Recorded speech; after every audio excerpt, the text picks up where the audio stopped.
చేస్తా. తెలంగాణలో ఈ కర్ణాటకెళ్ళి మాకింత పాపులేషన్ ఉంది. 8,00,00,000 మందిలో 60,00,000 మంది మేమున్నాం. 6% తమిళనాడు. తమిళనాడులో. మాకు డిప్యూటీ సీఎం ఇవ్వాల్సిందే అని అడిగారు. అక్కడ మీకంత రాజకీయ నాయకత్వం లేదు కాబట్టి ముఖ్యమంత్రి అడగట్లేదు. డిప్యూటీ సీఎం అడుగుతున్నాం. బట్ తెలంగాణలో కమ్మ సామాజిక వర్గానికి ముఖ్యమంత్రి స్థాయి నాయకులున్నారు. తెలంగాణలో కమ్మ సామాజిక వర్గానికి ముఖ్యమంత్రి స్థాయి నాయకులున్నారు. ఏ పార్టీ అయినా కావచ్చు. సో తెలంగాణలో కూడా ఉప ముఖ్యమంత్రి పదవి అవసరం ఏమైనా ఉందా? అడుగుతున్నారా? అటువంటి ఆలోచన ఏమైనా ఉందా? అంటే తెలంగాణలో ఉన్న నాయకులు ఒకటే రాజకీయ పార్టీలో ఉండి, ఒకటే రాజకీయ పార్టీలో నాయకులు ఎదిగిన నాయకులు కాదు. అది కంట్రవర్సీ అయితే అవ్వచ్చు నేను చెప్పిన మాటలు మీకు. ట్రూ. అవకాశాల కోసం పార్టీలు మారిన నాయకులు ఉన్నారు. వాళ్ళకి ఇప్పుడు నేనున్నాను.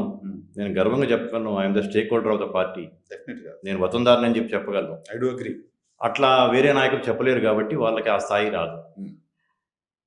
ఆ స్థాయిలో రాదు. ప్లస్ కమ్మ సామాజిక వర్గం కూడా తెలంగాణలో ఇప్పుడు వేరే ఇంకొక సామాజిక వర్గం లాగా ఇది మా రాష్ట్రం, మాది, మేము ఇక్కడ ఉన్నదే మేము శాసించడానికి అనే ఆలోచన రాదు కూడా కమ్మ సామాజిక వర్గం. ఎందుకు రాదు? అది ఒక రకంగా మా మెజారిటీ అందరి మూలాలు అక్కడ ఆంధ్రాలో ఉంటాం. ఇక్కడికి వచ్చి ఇక్కడ పుట్టి పెరిగినా, మా నెక్స్ట్ తరాలు ఇక్కడ పుట్టి పెరిగినా కానీ ఒక రకంగా ఆ సంఘటితం కాకపోవటం, రాజకీయాల్లో మనం కావాల్సిందే, మనకి ముందుకు రావాల్సిందే అనే ఆసక్తి చాలా తక్కువ మందికి ఉండటం, మనం అడిగితే సాధించగలం అనే ఒక నమ్మకం కూడా లేకపోవటం వల్ల జరుగుతుంది. కానీ రాను రాళ్ళలో పెరుగుతుంది. పెంచడానికి నేను పనిచేస్తాను. అంత మాత్రం పాపులేషన్ ఉంది కాబట్టి అవసరం లేదా? ఆ రెస్పెక్ట్ అంటే అది ఆ స్థాయిలో ఎదిగిన నాయకులు కూడా లేరు. ఓకే.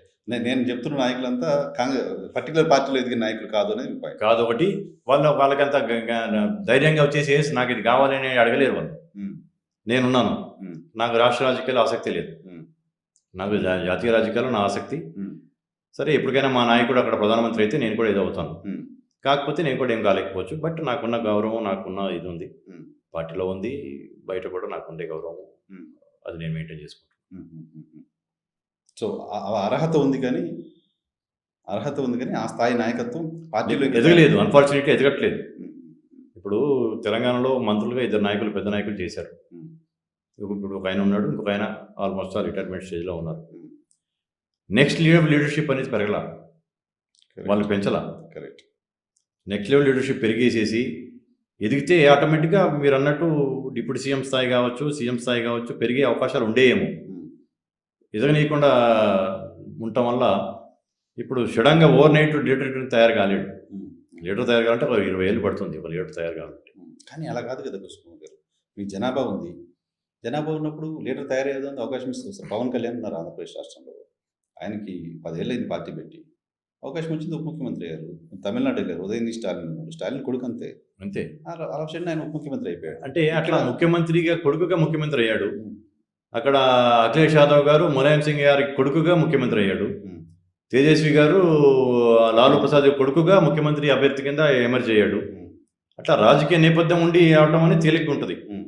అలా లేకుండా కింద నుంచి ఒక నాయకుడికి ఎదగాలంటే అది చాలా చాలా కష్టం. అది ఓన్లీ పాపులారిటీ కావాలి. ఎన్టీ రామారావు గారికి ఉంది ఆ పాపులారిటీ, సినీ గ్లామర్ ఉండటం, ఆయనకున్న పాపులారిటీ ఉండటం, ఐడెంటిఫికేషన్ ఉండటం వల్ల ఆయన రాగలిగాడు. కానీ అది అంత ఈజీ కాదు. నాయకుడు ఎదగాలంటే ముఖ్యంగా ఎమ్మెల్యేగా పర్ఫార్మెన్స్ చూపించుకోవాలి, మంత్రిగా చూపించుకోవాలి. వారితో పాటు వివిధ వర్గాలు, ఇదే ఒక వర్గం చేసుకుంటేనే నాయకుడు కాలేడు. అన్ని వర్గాలను తీసుకెళ్ళగలగాలి, అన్ని వర్గాల్లో నమ్మకం, అభిమానం పెంచుకోగలగాలి. ఆ స్థాయిలో అంతకుముందు ఉన్న మా ఇక్కడ ఈ తెలంగాణలో ఉన్న మా నాయకులు వేరే వాళ్ళని ఎదగనిలా. ఈ నాయకులే మీ వాళ్ళు వేరే వాళ్ళని అంటే ఎదగడానికి అవకాశం కల్పించలా. వాళ్ళ వరకే ఉన్నారు కానీ వేరే వారికి అవకాశం కల్పించలేకపోవడం వల్ల ఇన్సెక్యూరిటీ వస్తుందా? ఏమో అది వాళ్ళని అడగాలి. అది దానివల్ల సెకండ్ లెవెల్ లీడర్షిప్ అనేది లేకుండా పోయింది. ఇప్పుడు నేను అందుకే అంటుంది, జిహెచ్ఎంసీలో ఇప్పుడు మాకు కనీసం ఈ 300 డివిజన్స్ 3 దాంట్లో కలిపేసి ఒక 100 డివిజన్స్ మైనార్టీ వర్గాల డామినేషన్ ఉంటుంది అనుకోండి, 70-80 వరకు. అలా కాకుండా ఒక 200 డివిజన్స్లో కనీసం ఒక 20-25 డివిజన్స్, 30 డివిజన్స్ మేము మా నాయకత్వాన్ని మేము పెంచుకోగలిగితే, కార్పొరేటర్గా నిలబడి గెలిపించుకోగలిగినా, లేకపోతే బలంగా పోటీ చేసినా, నెక్స్ట్ అసెంబ్లీ ఎలక్షన్స్ కల్లా వాళ్ళే ఒక పిల్లర్స్ లాగా తయారైపోయి నెక్స్ట్ ఎలక్షన్ ఇంకా 3 ఏళ్ళకి జరిగిపోయే ఎలక్షన్స్లో బలంగా ఎదగడానికి ఆస్కారం ఉంటుంది. ఆ యొక్క బీజం నేను వేయబోతున్నాను ఈసారి. ఎంతమంది ఐఏఎస్ ఐపీఎస్ని తయారు చేయాలనేది కేజీఎఫ్ లక్ష్యం. అంటే నేను అన్నట్టు మాది రైతు కుటుంబం. రైతు మనస్తత్వం, మరీ పెద్ద పెద్ద ఆలోచనలు రైతుకు రావు. ఓ డాక్టర్లు ఇంజనీర్లు అయితే సరిపోద్దేమో అనుకునే ఒక టర్మ్ నుంచి ఇప్పుడు డాక్టర్లు కూడా కష్టపడాల్సి వస్తుందేమో, సాఫ్ట్వేర్ ఇంజనీర్లు అయిపోతే చాలులే, లైఫ్ సెటిల్ అయిపోతుంది, సుఖంగా ఉంటారు అనుకునే స్థాయికి మారుతుంది. కష్టం వదిలేసి కంఫర్ట్స్కి వెళ్ళిపోతున్నారు. అది కాకుండా ఐఏఎస్ ఎందుకు చదవు, మనకు తెలివితేటలు ఉన్నాయి, కష్టపడే తత్వం ఉంది, గైడెన్స్ కూడా దొరుకుతుంది మనకి, కావాలి అనేది అనుకున్నప్పుడు అట్లా 100 మంది అనుకుంటే 100 మందిలో ఒక ఇద్దరైనా తయారవుతారు. అది అనుకోవడానికి ఇది చేయాలి. మీకు ఇంకో మాట చెప్పాలి. 1911లో కృష్ణా జిల్లా కోతవరం అనే గ్రామంలో మొట్టమొదటి కమ్మజన మహాసంఘం స్థాపించారు మా పూర్వీకులు. 1911లో అంటే స్వాతంత్రానికి 36 ఏళ్ల ముందు. అంటే మా వాళ్ళు ఎంత దార్శనికులు, ఎంత గొప్పవారని చెప్పడానికి ఆ ఉదాహరణ చెప్తున్నాను మీకు. ఆ రోజు వాళ్ళు చేసిన తీర్మానం ఏంటంటే అది చదివితే నాకు కూడా ఒళ్ళు పులకలించిపోయింది. అంటే ఎంత గొప్ప వాళ్ళ, ఎంత దూరదృష్టి ఉన్న వాళ్ళ మన పూర్వీకులు అని చెప్పేసి అనిపించింది. వాళ్ళు చేసిన తీర్మానంలో 30 కోట్ల భారతీయుల్ని, ఆ రోజు భారతదేశ జనాభా 30 కోట్లు, 30 కోట్ల భారతీయుల్ని, 30 లక్షల ఆంగ్లేయులు, ఆ రోజు ఉన్న యూకే జనాభా 30 లక్షలు, ఎక్కువ కాలం పరిపాలించలేరు. నేడో రేపో లేకపోతే 10 ఏళ్ల తర్వాత భారతదేశానికి స్వాతంత్రం రాక తప్పదు. స్వాతంత్రం వచ్చి ఆంగ్లేయులు భారతదేశం నుంచి వెళ్ళిపోయినాక అన్ని రంగాల్లో శూన్యం ఏర్పడుతుంది, ఒక వ్యాక్యూమ్ ఏర్పడుతుంది.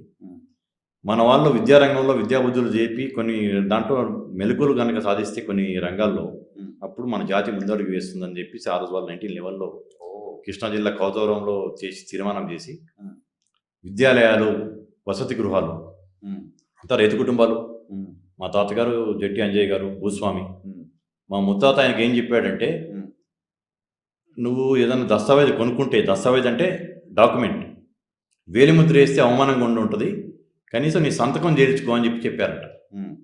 అంటే కష్టపడి భూములు కొనుక్కుంటా వెళ్ళారు. పంట రాగానే వచ్చే డబ్బులతో పక్కన కలిసే భూమి ఉంటే 1 ఎకరమో ఎకరమో కొనుక్కుంటా అట్లా పెరిగినాయి మా ఆస్తులు.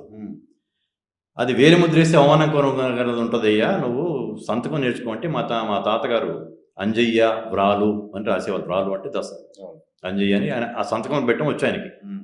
అటువంటిది మా నాన్నగారు MA LLB చేశారు 1940లో. అంత మేధావి. అదంతా ఎందుకు అంటే ఈ 1911లో మా వాళ్ళు వేసిన బీజం. ఇప్పుడు అమెరికాకి వెళ్ళారు, ఇంత శాసిస్తున్నారు, సిలికాన్ వ్యాలీని శాసిస్తున్నారు.